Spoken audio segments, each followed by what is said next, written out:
सियावर रामचंद्र भगवान की जय। उमापति महादेव की जय। पवन सुत हनुमान की जय। गुरुदेव भगवान की जय। गंगा मैया की जय। जय जय सीताराम।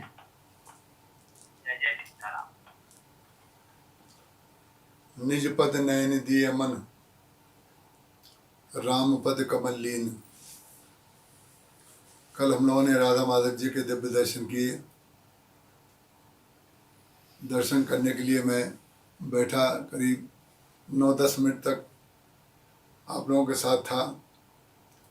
उसके बाद गंगा माँ की कृपा हो गई, गुरुचरण दास जी महाराज की कृपा से गंगा जी का अभिषेक करने का सौभाग्य मिला। फिर गंगा जी के किनारे गया तो राधा माधव जी के स्वरूप के दर्शन, उनके रूपामृत का पान किया और फिर गंगा जी का जलपान किया और अभिषेक किया।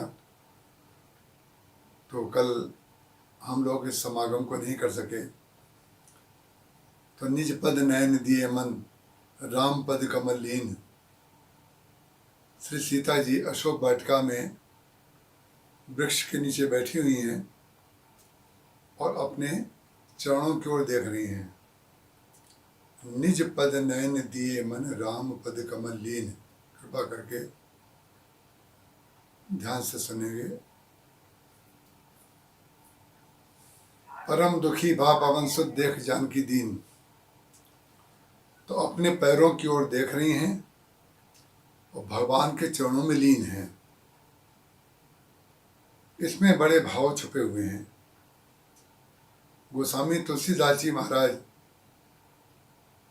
ये बताना चाह रहे हैं कि सीता जी ये ध्यान कर रही हैं कि हम लोग 3 लोग अयोध्या से चले, 3 लोगों के चरण अयोध्या से चले। एक हमारे प्रभु के चरण और एक मेरे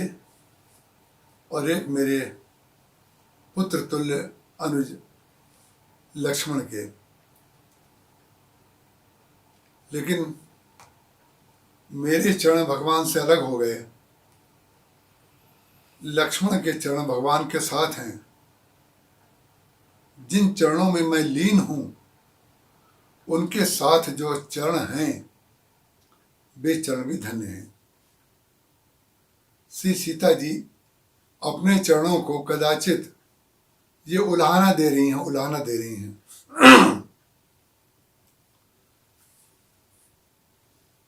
कि तुम्हारा कौन सा कर्म ऐसा बन गया कि हम लोग साथ में चले और अलग हो गए। और उन्होंने अपने आप को उलाहना दी कि मैंने प्रभु को, जो प्रभु मेरे कदाचित हमेशा साथ थे, मैं भी उनके साथ थी, जो निकट था उसको मैंने दूर कर दिया। और दूर क्यों कर दिया भगवान को? क्योंकि जो दूर से दिखाई दे रहा है और उसकी सुंदरता अच्छी लगने लगे तो परिणाम क्या हो जाता है कि कई बार व्यक्ति जो निकट में हमें उपलब्ध है उसमें उसकी तुलना में जो दूर दिखाई दे रहा है उसको ज़्यादा महत्व देने लग जाता है। सोने का मृग मारीच जो बनकर के आया, सीता जी ने भगवान श्री राम को कह दिया, यही मृग का अति सुंदर छाला, आप कृपा करके इस समय मृग को ला दीजिए। इसकी छाल जो है बहुत अच्छी है, इसका स्वरूप बहुत अच्छा है। पाई पालिवे जोग, मारे उपय मंजुल मृग छाला। यदि जीवित आ गया तो हम इसको पाल लेंगे, और अगर मार दिया आपने तो इसकी छाल जो है आपके बिछाने के काम आएगी। भगवान श्री राम को लगा कि विचित्र बात है, पहली बार श्री सीता जी ने कहा, सुनो प्रिया, अति रुचिर सुशीला। प्रारंभ में ही भगवान ने जब लक्ष्मण जी जल लेने के लिए गए थे तभी कह दिया था कि मैं कुछ लीला करना चाहता हूं। सीता जी के हृदय में कहीं भी ये बात नहीं आ सकती कि भगवान की तुलना में वो मृग को अच्छा बताएं। ये तो भगवान की योजना थी, भगवान की इच्छा से उन्होंने माया में रूप धारण कर लिया और स्वयं वो अग्नि में समाहित हो गई या पृथ्वी में समाहित हो गई। तो अपने चरणों को देख रही हैं और अपने चरणों को देखते देखते भगवान के चरणों में लीन हैं। तो भगवान के चरणों का जो ध्यान कर रही हैं श्री सीता जी, वो कौन से चरणों का ध्यान कर रही हैं? क्या जनक जी के मंडप में जो भावरी दे रहे थे भगवान राम, और जब वो आगे आगे चल रहे थे उन चरणों को, या पुष्प वाटिका में जब वो चल करके आ रहे थे तब उन्होंने जो चरणों का रूप देखा था वो वाले चरण देख रही थी? बोले नहीं। गोस्वामी तुलसीदास जी महाराज कहते हैं कि जे विधि कपट को रंग संग धाई चले श्री राम, सोई छब सीता राख उर रटति रहत हरि नाम।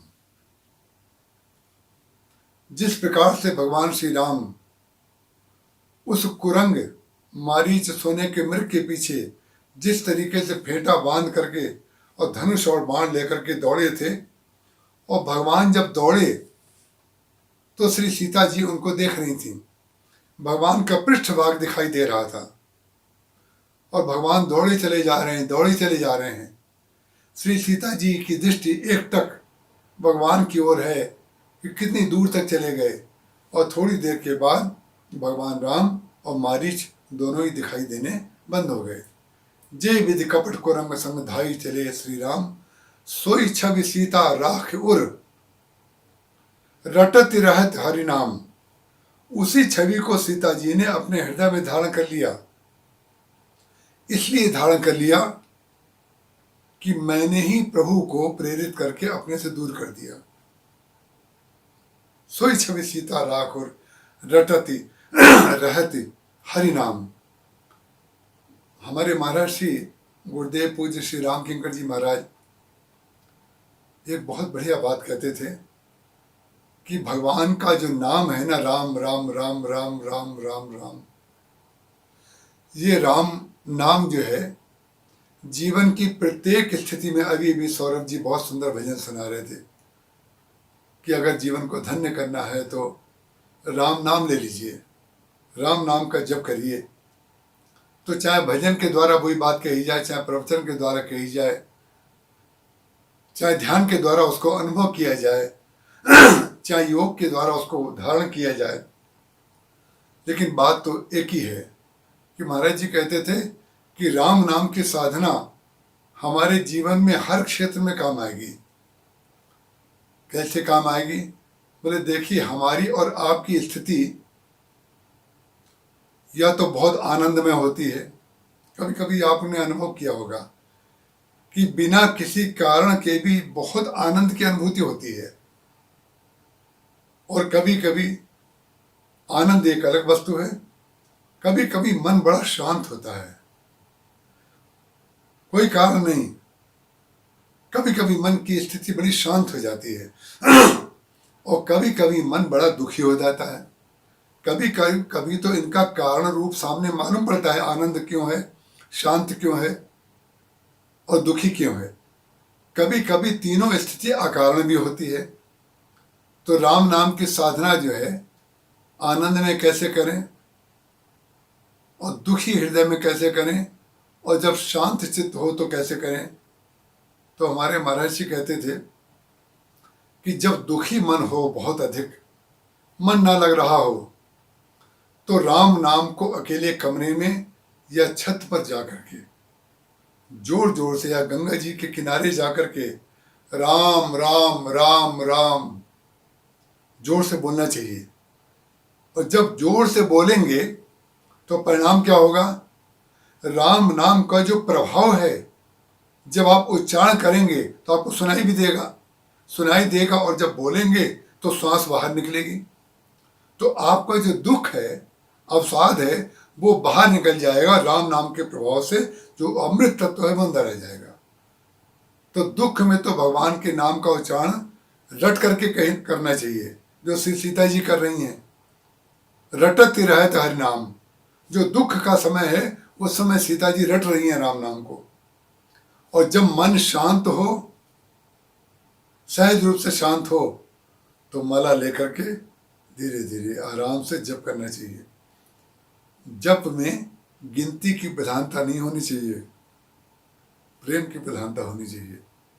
कितनी माला जप करना है या कितनी माला जप कर ली, ये एक गिनती के लिए, अनुष्ठान के लिए बहुत अच्छी बात है। ब्राह्मणों के मतलब के लिए है कि भाई 1000 जप रोज करना है या 2100 करना है, 5000 करना है। लेकिन जिनको भगवान से संबंध की स्थापना जिनकी हो चुकी है, कोई प्रेमी अपने प्रेमास्पद को गिन गिन के रोटी खिलाता है क्या? कभी नहीं खिलाता है। वो तो जितनी खा ले। आप सांस जो लेते हैं कभी गिनते हैं क्या अपनी सांसों को? कोई नहीं गिनता। जिससे हमारी अभिन्नता है, वहां पर गिनती सबसे पहले भूल जाती है। हमें कई बार हंसी आती है, लोग हमें लिख करके भेजते हैं हमारी विवाह की 22वीं वर्षगांठ है, 25वीं वर्षगांठ है, या 5वीं वर्षगांठ है, या पहली वर्षगांठ है। तो जब पहली वर्षगांठ पर किसी का फोन आता है कि हमारी विवाह की पहली वर्षगांठ है, तो हम हंसी हंसी में कभी कभी, क्योंकि उस समय तो आनंद का ही समय होता है, मैं कह देता हूँ भाई ये गांठ भूल जाओ। ये वर्षगांठ जो है ना, शादी हमारे इतने वर्ष हो गए, ये गांठ है। इस गांठ को भूल जाओ। ये गांठ कब खुलेगी? जिस दिन ये स्मृति ना रहे कि हमारे तुम्हारे विवाह के कितने दिन हो गए, समझ लीजिए आपकी स्थिति प्रेम में होगी।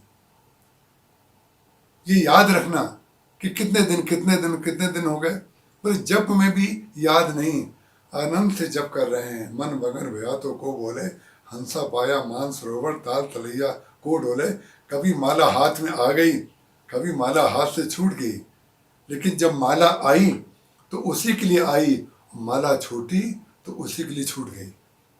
जब मन रमण करता है इसमें, तो महाराज जी कहते थे जब शांत चित्त हो तो राम नाम का जप करिए, जब मन दुखी हो तो राम राम रटिए, और जब मन आनंद में हो तो राम राम में रमण करिए, रमण। जब मन आनंद में हो तो राम राम में रमण करिए। रमण करने में मालूम है क्या होगा? जैसे जप के भी 3 प्रकार होते हैं, लेकिन जब आपका रमण होगा तो आपको माला भी छूट जाएगी, और उसके बाद जो माला जप रहा है वो भी छूट जाएगा। माला जपने वाला भी छूट जाएगा। कौन जप रहा है? जब 2 मिलकर के एक होंगे, विज्ञान में और गणित में 1 और 1 मिलकर के 2 होते हैं, और भक्ति शास्त्र में और प्रेम शास्त्र में 1 और 1 मिलकर के 1 होता है। जब मन रमण करता है ना, रमण, जब पार्वती जी राम रक्षा स्तोत्र का, विष्णु सहस्त्र नाम का पाठ करके नित्य भोजन भगवान शंकर को कराती थी और स्वयं भी करती थी। एक दिन का याचित किसी कारण से देर हो गई, भगवान शंकर आ गए, उन्होंने कहा भोजन लगा दो। बोले आज क्षमा करें, थोड़ा सा विलम्ब हो जाएगा। क्यों? आज मैं विष्णु सहस्त्र नाम का पाठ नहीं कर पाई। तो विष्णु सहस्त्र का नाम पाठ नहीं कर पाई, ये तो नियम है, क्योंकि मैं विष्णु सहस्त्र नाम का पाठ जब कर लूंगी उसके बाद शंकर जी को भोग अर्पित करूंगी। लेकिन शंकर जी ने विचित्र बात कह दी। भगवान शंकर श्री राम के, विष्णु के अनन्य भक्त, और भगवान शंकर ने कहा कि लेकिन पार्वती आज तुम मेरी बात मानो। उन्होंने कहा क्यों, क्या बात कर माने? बोले कि आज विष्णु सहस्त्र नाम के स्थान पर तुम एक बार केवल राम नाम का उच्चारण कर लो, तुम्हें विष्णु सहस्त्र नाम के हजारों विष्णु सहस्त्र नामों का जो फल होगा वो मिल जाएगा।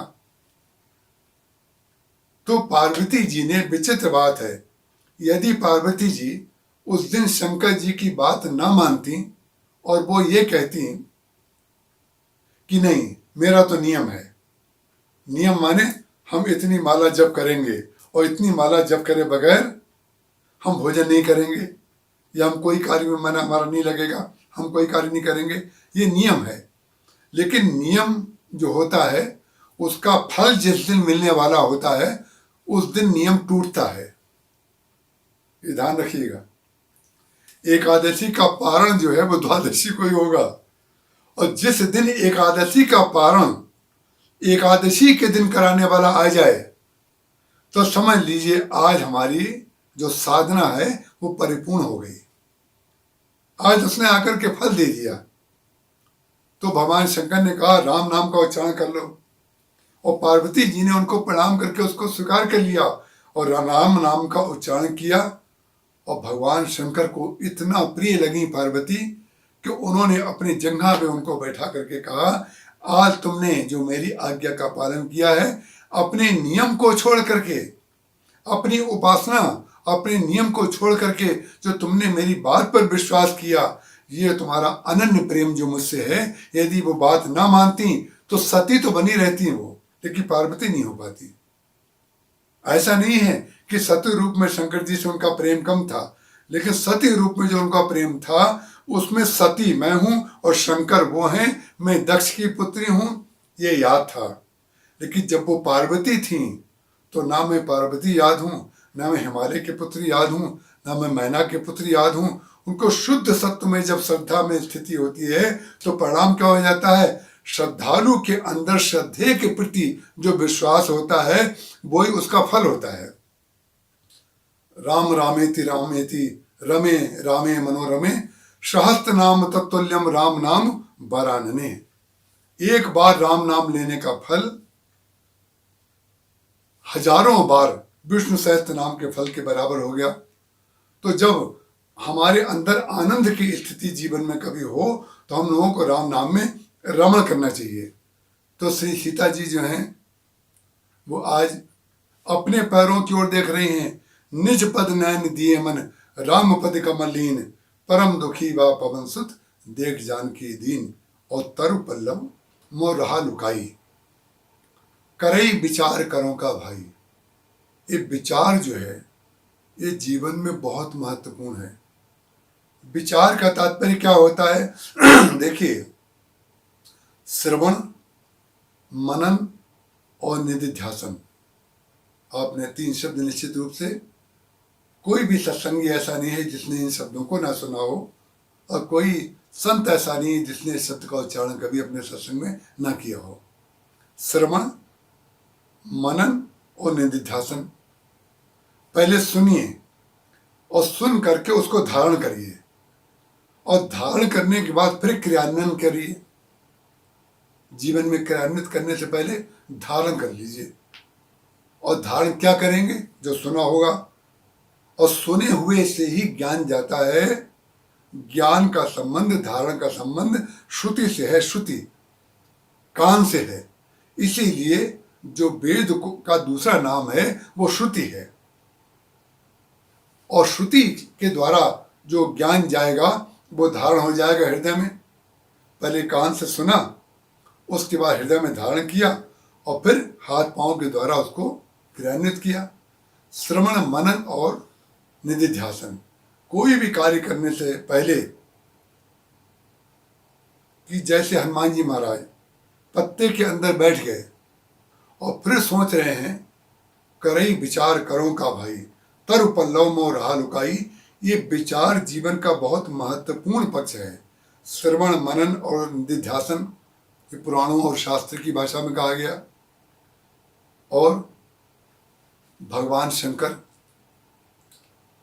जब पार्वती जी ने कथा की बात कही कि मुझे आप प्रभु भगवान का रामचरित सुनाइए, 10 प्रश्न पार्वती जी ने किए, जिसमें से 9 प्रश्नों का उत्तर शंकर जी ने दिया, 1 प्रश्न का उत्तर भगवान के परलोक गमन का नहीं दिया।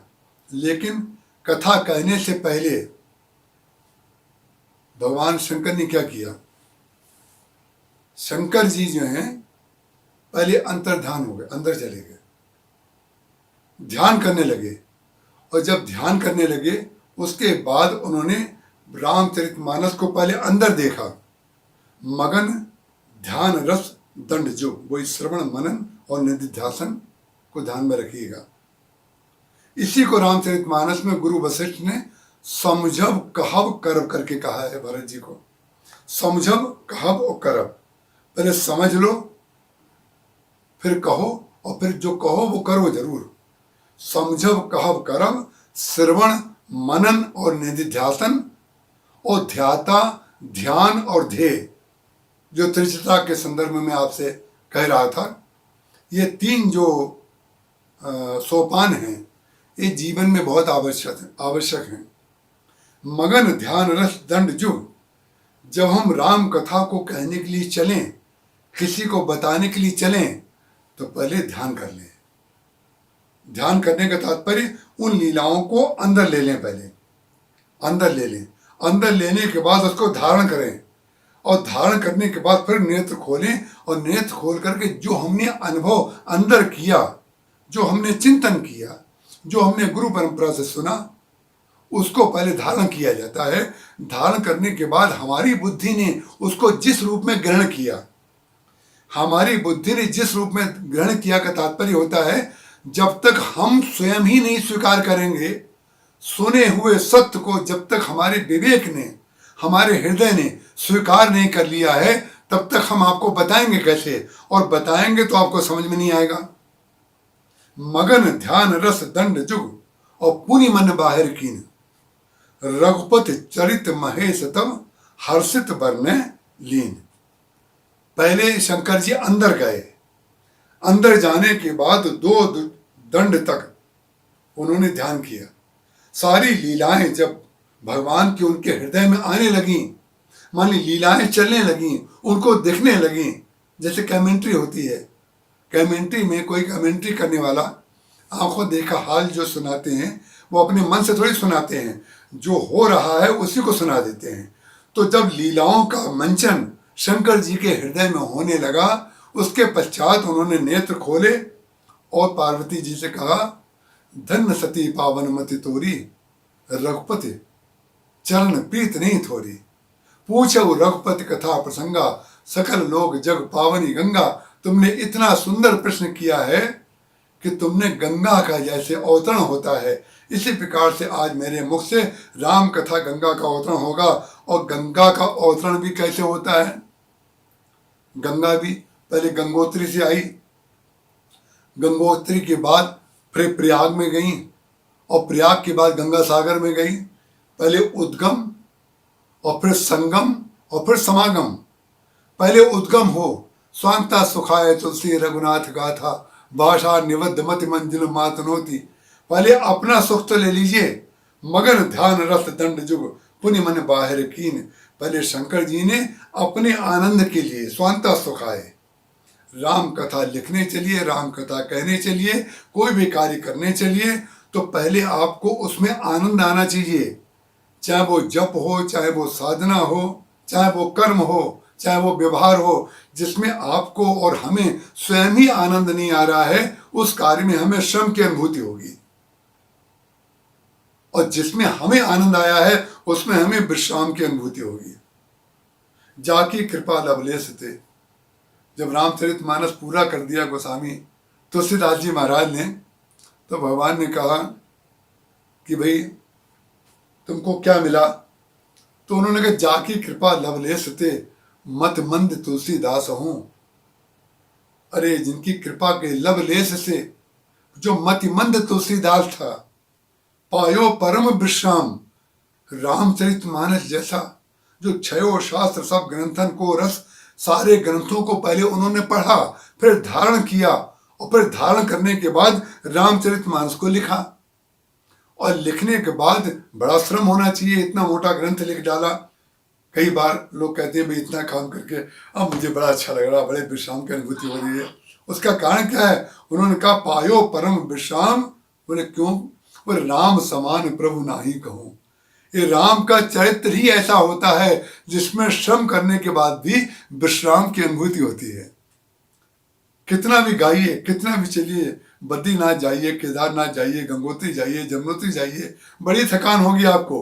देखिए विचित्र बात है, वो थकान आपको विश्राम देती है, वो थकान आपको आनंद देती है, वो थकान आपके जीवन का मांगलिक संस्मरण बन जाती है। तो यही मगन ध्यान रस दंड जो पुनि मन बाहिर कीन, रघुपति चरित महेश तब हर्षित भर में लीन। पहले उन्होंने अंदर लिया, धारण किया, उसके बाद उन्होंने क्रियान्वयन किया, कथा सुनाई पार्वती जी को, जो उनके आनंद का कारण बनी। वही आज हनुमान जी महाराज यहाँ पर आ गए हैं कि तरु पल्लव में रहा लुकाई, करई विचार करो का भाई। अंदर उन्होंने बैठ गए जाकर के, और बैठने के बाद सब कुछ देखा, धारण किया चित्त को, स्थिति को, यहाँ पर क्या क्या है, करे विचार करो का भाई। यही विचार जो है ये जीवन की मध्य स्थिति है। सुन लिया विभीषण जी से, युक्ति सुन ली, उसको धारण कर लिया, धारण करके वहां बैठ के विचार किया, और विचार का परिणाम क्या हुआ, सीता जी से किस प्रकार से उनकी भेंट हुई, इसकी चर्चा हम कल करेंगे। बोलिए सियावर रामचंद्र भगवान की जय।